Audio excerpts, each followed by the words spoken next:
Hello friends, welcome to Cook with Jiva. இன்னைக்கு beach style வண்டி கடை பட்டாணி மசாலா எப்படி செய்யலாம்னு பார்க்கலாம் வாங்க.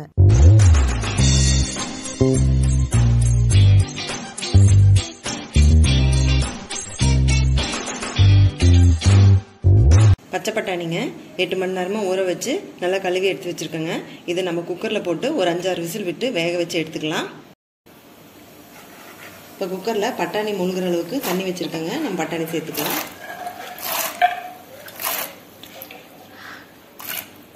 இப்போ இது கூடவே 1/4 ஸ்பூன் மஞ்சள் தூளும் கொஞ்சம் உப்பும் சேர்த்துக்கலாங்க. இப்போ ஒரு 5-6 விசில் விட்டு வேக வைக்கலாங்க. ஒரு 6 விசில் விட்டு ஆஃப் பண்ணியாச்சுங்க. இப்போ ஓபன் பண்ணி பார்க்கலாம்.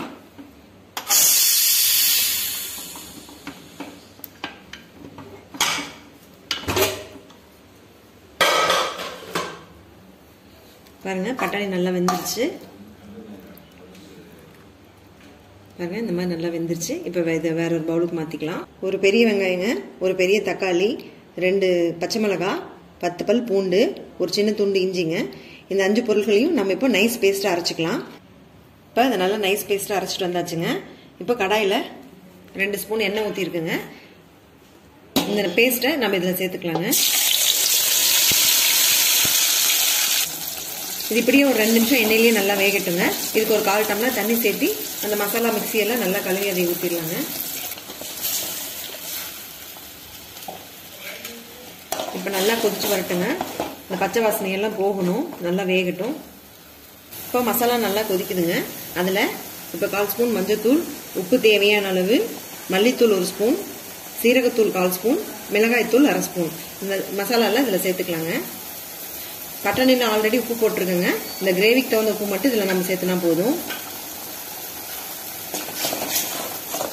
நல்லா இந்த பச்சை வாசனையெல்லாம் போகட்டுங்க. மசாலாவோட பச்சை வாசனையெல்லாம் ஒரு 2 நிமிஷம் நல்லா கொதிக்கட்டும்.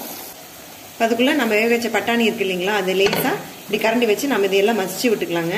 1-2 ஃபுல்லாக மசிச்சு விட வேண்டாம். சும்மா 1-2 நம்ம இப்படி அமுத்தி மசிச்சு விட்டுக்கலாங்க. இப்போ மசாலா நல்லா கொதிச்சிருச்சுங்க. எண்ணெயெல்லாம் பிரிஞ்சு வந்துருச்சு. இப்போ இதில் நம்ம மசிச்சு வச்சிருக்கிற இந்த பட்டாணியை இதில் சேர்த்துக்கலாங்க.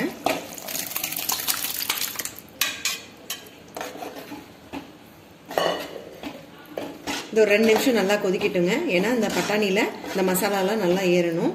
ஒரு 2 நிமிஷம் நல்லா கொதிக்கட்டுங்க. இப்போ நல்லா கொதிக்குதுங்க. இந்த சமயத்தில் நம்ம உப்பு சரி பார்த்துக்கலாம். உப்பு கொஞ்சம் குறைவாக இருக்குங்க, நான் கொஞ்சம் சேர்த்துக்கிறேன்.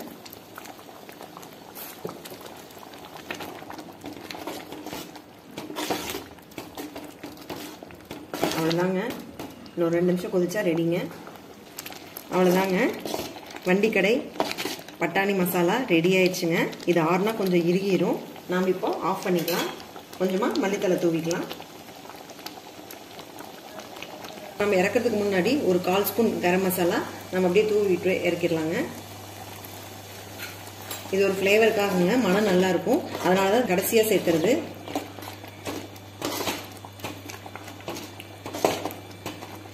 கரம் மசாலா வந்து கடைசியாக சேர்த்துனோம்னா இந்த ஃப்ளேவர் நல்லா இருக்குங்க. அவ்வளோதாங்க, நம்ம ஸ்டவ் ஆஃப் பண்ணிடலாம். அவ்வளோதாங்க, பட்டாணி மசாலா ரெடி.